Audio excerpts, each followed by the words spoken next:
මර්කරි වල සොලිඩ් අවස්ථාවේ නම් ලික්විඩ් අවස්ථාවට යන එන්ටල්පි වෙනස තමයි අපිට දීලා තියෙන්නේ. කියන්නේ එන්ටල්පි දීලා තියෙනවා. කීයද? 2.4 per mole kilojoule වලින් අපිට දීලා තියෙන්නේ. හරි. කොහොමද අපිට ප්‍රතික්‍රියාව දීලා තියෙන්නේ? අපිට කියනවා මර්කරි ලික්විඩ් වල සාමාන්‍ය හිමාංකය කියලා අපිට දීලා තියෙනවා. හිමාංකය කියන්නේ මොකක්ද? හිමාංකය කියන්නේ සරල අදහස ද්‍රව අවස්ථාවේ ඉඳන් ඝන අවස්ථාවට කන්වර්ට් වෙනකොට එයාගේ ද්‍රවයයි ඝනය අතර සමතුලිත වෙන උෂ්ණත්වය. තිලේ කාරණාත් එකෙන් නැත්නම් අපි සරලව කියන්නේ ද්‍රවය ඝනයක් බවට පත් වෙන උෂ්ණත්වය. ඕක තමයි සරලවම හිමාංකය කියලා කියන්නේ. එතකොට හිමාංකය මෙතන සෙන්ටිග්‍රේඩ් වලින් -38 කියලා දීලා තියෙනවා. දැස දියති නම් සාමාන්‍ය හිමාංකයේදී මර්කරි ලික්විඩ් අවස්ථාවේදී ග්‍රෑම් 47ක් ඝනීභවනය කියන්නේ ෆ්‍රීස් වෙනකොට අපේ එන්ට්‍රොපි වෙනස අපෙන් අහනවා. හරිද? එතකොට ෆ්‍රීස් වෙනවා කියන්නේ මොකක්ද? ෆ්‍රීස් වෙනවා කියන්නේ හොඳට මතක තියාගන්න. දැන් මේක එන්ටල්පි වෙනසේ ධන ඍණ කියන එකට අපිට දීලා නැහැ. සොලිඩ් එකේ ලික්විඩ් වලට යනකොට එන්ටල්පිය 2.4 කියලා තමයි අපිට දීලා තියෙන්නේ. එතකොට අපි මේක ධන කියලා අපි හිතන්නේ. හරි මේක ධන. හරි. එතකොට අපෙන් අහන්නේ ෆ්‍රීස් වෙනකොට. එන්ටල්පි වෙනස අපෙන් අහනවා ෆ්‍රීස් වෙනකොට. දැන් මේක මොකද්ද? මේක ඝනීභවනයක්ද මේ? නෑ මේක ඝනීභවනයක් නෙමෙයි. එතකොට ඝනීභවනය ෆ්‍රීස් අවස්ථාවට යනකොට මේ ප්‍රතික්‍රියාව මාරු වෙන්න ඕනේ. ලික්විඩ් එකේ ඉඳන් කන්වර්ට් වෙන්න ඕනේ මෙන්න මේ සොලිඩ් අවස්ථාවට මර්කරි වල. එතකොට මේකෙදී උෂ්ණත්වය දිරන්න තියලා තියෙන්නේ මෙන්න මෙයා. හරිද කතාව? මේකෙන් එන්ටල්පි වෙනස කියන්නේ. මේකෙන් එන්ටල්පි වෙනස කියන්නේ ඇත්තටම. මේක ඇත්තටම එන්ටල්පි වෙනස මෙන්න මේ ප්‍රතික්‍රියාව එන්ටල්පි වෙනසේ මෙයා ප්ලස් නම් මෙයා මයිනස් වෙන්න ඕනේ නේද? ඔයාලට තේරෙනවද? ඇයි ඇත්තටම එන්ටල්පියක් කියන දැන් මම තීර කාරණා පැහැදිලි කරන නිසා දැන් ඔයාලට තේරෙන්න ඕනේ.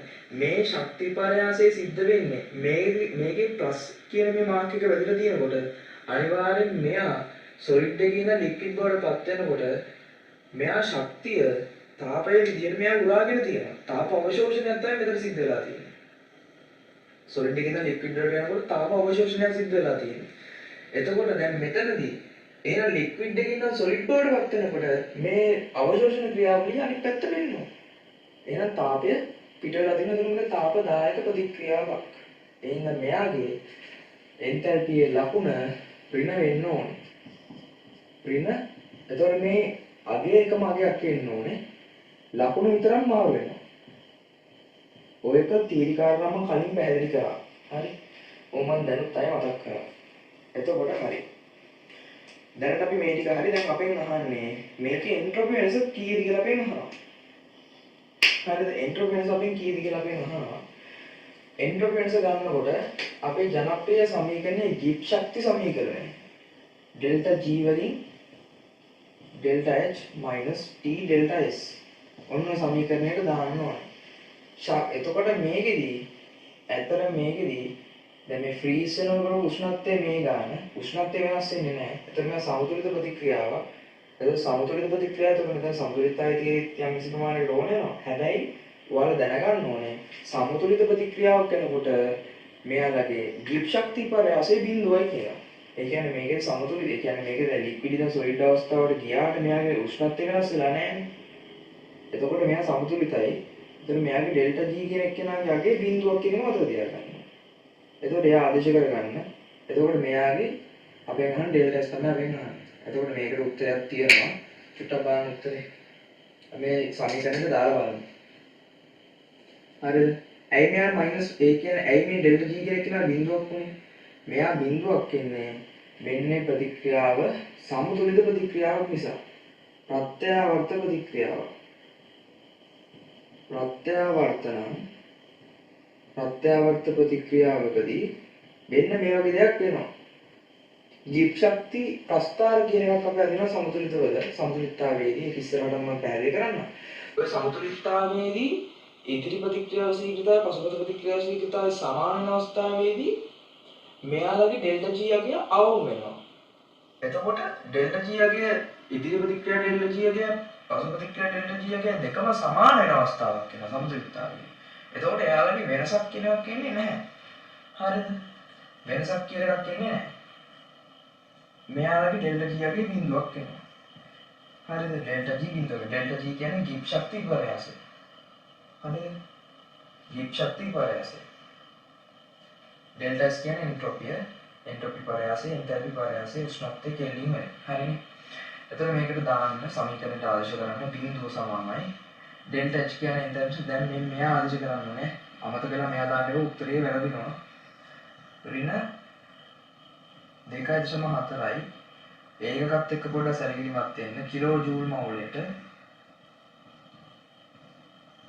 හරිම වරහක් දාන්න අපේ ගාන උෂ්ණත්වය T අපේ ඩෙල්ටා S මේක T කෙනෙක් කියන අපි දාන්නවා කීයද ඍණ 38 කියලා නම් කෙලින්ම දාන්න එපා උත්තරේ ඉවරයි එතනම මෙයාට 273ක් එකතු කරන්න ඕන හරිද ඔයගත් හරියට මම ගන්නවා නම් 273ක් කෙලින්ම එකතු කරන්න බෑ සෙල්සියස් වලට නම් ඒකට වෙන ක්‍රමයක් තියෙන ෆිසික්ස් වලත් එක අපි කියනවානේ දැනට මේක 273ක් එකතු කරලා මේක කෙලින්මට කන්වර්ට් වෙනවා හරි તો මේක කෙලින්ම නිකන් උෂ්ණත්වය ගන්න ඕනේ හරි ඩෙල්ටා S අපිට අපෙන් අහන්නේ ඩෙල්ටා S ඒක ඩෙල්ටා S මෙහෙම තියාගන්න ඩෙල්ටා S අපි උත්තර කරගන්න ඕනේ හරිද මේ සමීකරණ සුදු කරන්න මම මෙයා මේ පැත්තට ගේනවා මේකේ උත්තරේ ධන ලකුණක් ඍණ වෙනවා ඒ කියන්නේ මෙන්න මෙයා ධනනේ මෙයා සුදු කරාම බලව උත්තරයක් කොහොමද එන්නේ කියලා ඩෙල්ටා S සමානම එකපාර උත්තරේ ගන්න මේක උත්තර කරලාම ගන්න එතකොට මෙයාගේ මේ කෙල්ලින් මේ කිලෝ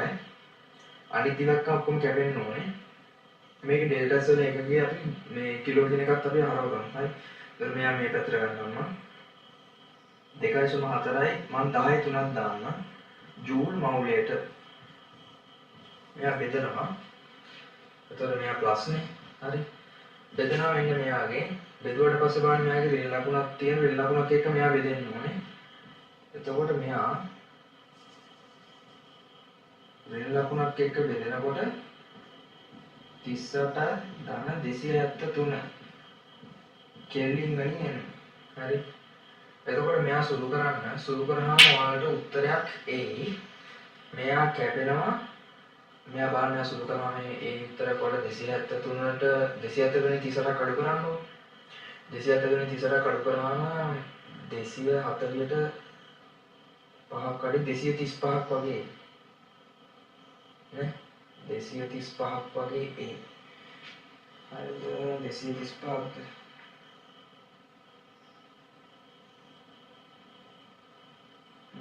හරි මේකේ අහන්නේ මේ මොකේද මේකේ අහන්නේ ජූල් කෙල්වින් කියලා මොකද්ද මේ මර්කරි ලික්විඩ් වල ග්‍රෑම් 47ක් කියලා අපිට දීලා තියෙනවා නේ හරි ඒ කියන්නේ මේ උත්තරෙත් අපිට සුළු වෙන්නේ නැහැ හරිද ඒ කියන්නේ අපිට දීලා තියෙනවා මේ කවුද මෙයා මර්කරි වල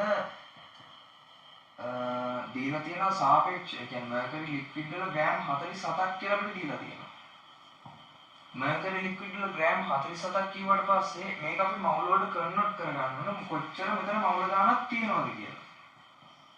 මෙයා සුළු කරන්නේ නැතුව මම කෙලින්ම තියාගන්නවා මෙයාගේ මෞලික ස්කන්ධයෙන් මෙයා බෙදන්න ඕනේ. ලික්විඩ් වල මර්කරි ලික්විඩ් වල සාපේක්ෂ අංක ස්කන්ධය සාපේක්ෂ පරමාණු ස්කන්ධය 200යි. මම මෙයා තියාගන්නවා මවුල් විදියට. හරිනේ. මෙයා තියාගන්නවා මවුල් විදියට. එතකොට මෙයා සුළු කරන්න පුළුවන්. මම පොඩ්ඩක් බලන්න සුළු වෙන්න ඕනේ. නැත්තම් කෙලින් මේක තියාගෙන අරගෙන වැඩි කරන්න උත්තරෙත් එනවා. මේ හරිනේ මේ 238 කියන්නේ. 38 මයිනස් සෙල්සියස් මේක 273ක් එකතු කරලා කෙල්වින් වලට හරව ගන්න ඕනේ. හරිනේ. මේක හරි කියලා මම හිතනවා. මේක සුළු කරාම වාටෙයි දෙකස් මතනේ මට මම ගානේ උත්තරේ නෑ සුළු කරන උත්තරේ අපි චුට්ටක් බලමු මේතන කැපෙන්න ඕන මම දැන් 235ක් වගේ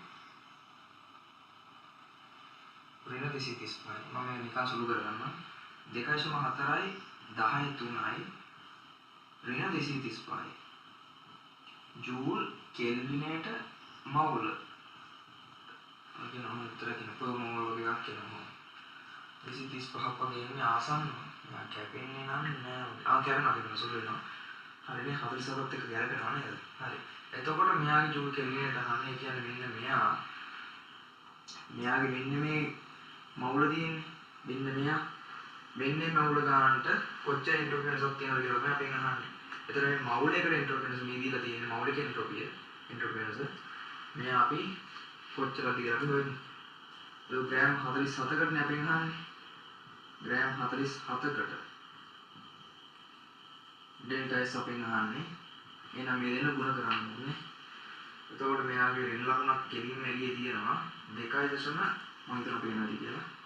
2.4යි 10.3යි 235යි මෙයා වැඩි කරන්න ඕනේ මෙයාගේ. එතකොට ජූල් කෙලිනෙට කියන එකකින් එනවා. පේනවනේ 200යි ජූල් කෙල්විනයට මෙයා සුළු කරාම හරියට මෙන්න